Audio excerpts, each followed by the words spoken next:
Good evening. This is All India Radio, Kohima. I am Jonas Yantan with the evening news. The headlines. Monsoon session of Parliament begins. National Commission for Homoeopathy Bill 2020 and a National Commission for Indian System of Medicine Bill 2020 passed in the Lok Sabha. Hindi Diwas being celebrated across the country today. Agriculture Production Commissioner Kikheto Sumi says agriculture has huge potential in Nagaland. And Nagaland's COVID-19 tally climbs up to 5,214. Monsoon session of Parliament began this morning. The fourth session of the 17th Lok Sabha witnessed heated start when it reconvened after paying tributes and making obituary references on the passing away of former President Pranab Mukherjee, sitting member H. Vasanta Kumar, eminent vocalist Pandit Jasraj and others. The opposition including Congress, CPM, TMC and AIMIM demanded that a question hour should be allowed in the current session. Union Parliamentary Affairs Minister Prahlad Joshi in his reply said that in an extraordinary situation due to COVID-19 pandemic when the state legislative assemblies are also not able to convene normal sessions, the Parliament is holding a session for 18 consecutive days. Farmers' Agreement on Price Assurance and Farm Services Bill was introduced in the Lok Sabha. Agriculture Minister Narendra Singh Tomar sought to introduce the Farmers' Empowerment and Protection Agreement on Price Assurance and Farm Services Bill 2020. The Lok Sabha also passed the National Commission for Homoeopathy Bill 2020 and the National Commission for Indian System of Medicine Bill 2020. Rajya Sabha today took up business on the first day of monsoon session of Parliament. 15 newly elected MPs took oath. Hindi Diwas is being celebrated across the country today. It was on this day in 1949 that a Constituent Assembly adopted Hindi written in Devanagari as the official language of the country. Today, Hindi is one of the widely spoken languages in the world and the first language of more than 520 million people. Government has taken several steps to promote the Raj Bhasha, and at the international forums, Hindi is being well received. The pioneer was the former Prime Minister Atal Bihari Vajpayee, whose address to the UN General Assembly is still recalled by one and all.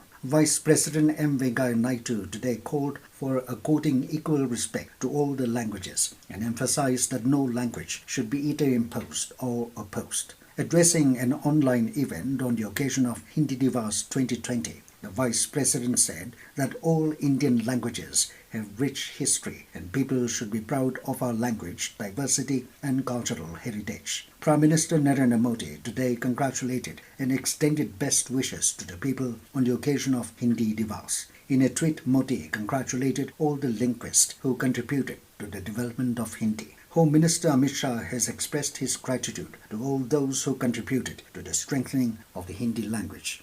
Nagaland, along with the rest of the country, is observing Hindi fortnight celebration starting from today, organized by the Town Official Language Implementation Committee, TOLIC, Kohima. Various competitions like Hindi filmy songs, poem recitation, speech, letter writing and translation, among others, are being held for both Hindi and non-Hindi speaking category. The competition is being held through online mode in view of COVID-19 pandemic with participation from central government offices like AIR, Darshan, AG Post Office, 15 PRTF, DIGP, CRPF, Census and Kendra Vidyalaya. The opening ceremony was held virtually today at the Office of the Accountant General, Audit, Kohima.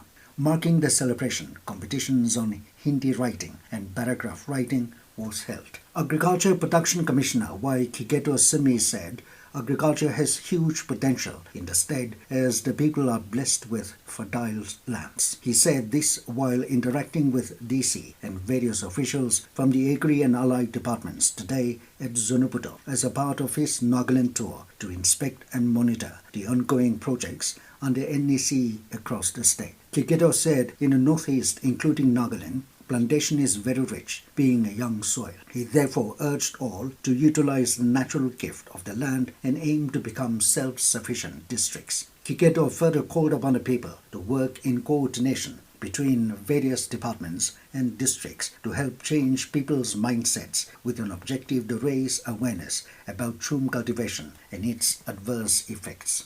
This news comes to you from All India Radio, Kohima.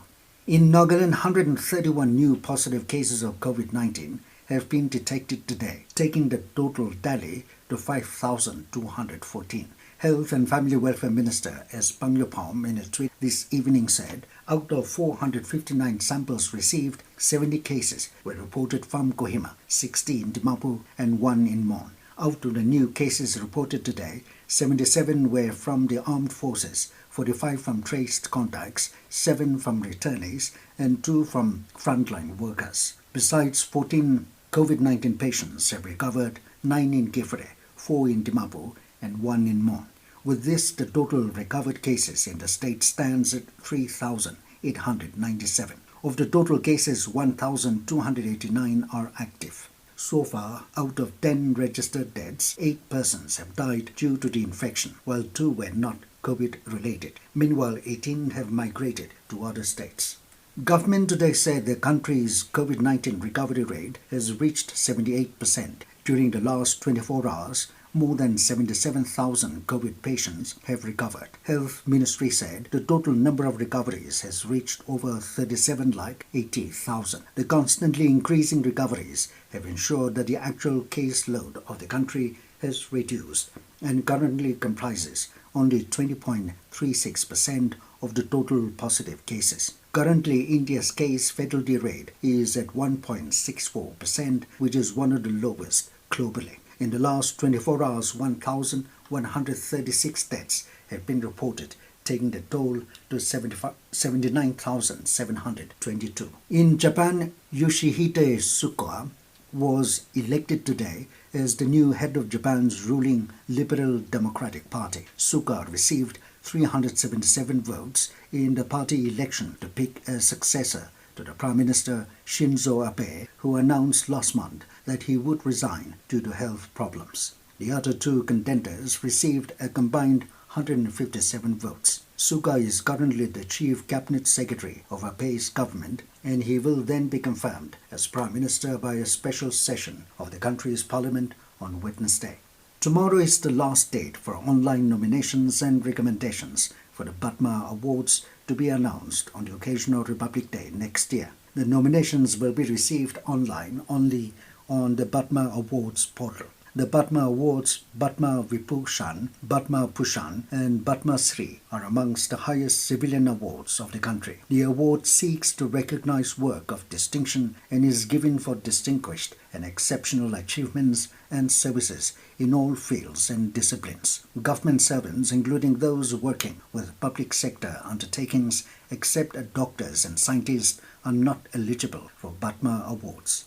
Government is committed to transform Padma Awards into People's Padma. All citizens have therefore been requested to make nominations, including self-nomination. The Home Ministry has requested all central ministries and departments, state governments, Bharat Ratna and Padma Vibhushan awardees, institutes of excellence to make efforts to identify talented persons. And now, 20 news, here are the main points again. Monsoon session of Parliament begins. National Commission for Homoeopathy Bill 2020 and the National Commission for Indian System of Medicine Bill 2020 passed in the Lok Sabha. Hindi Diwas being celebrated across the country today.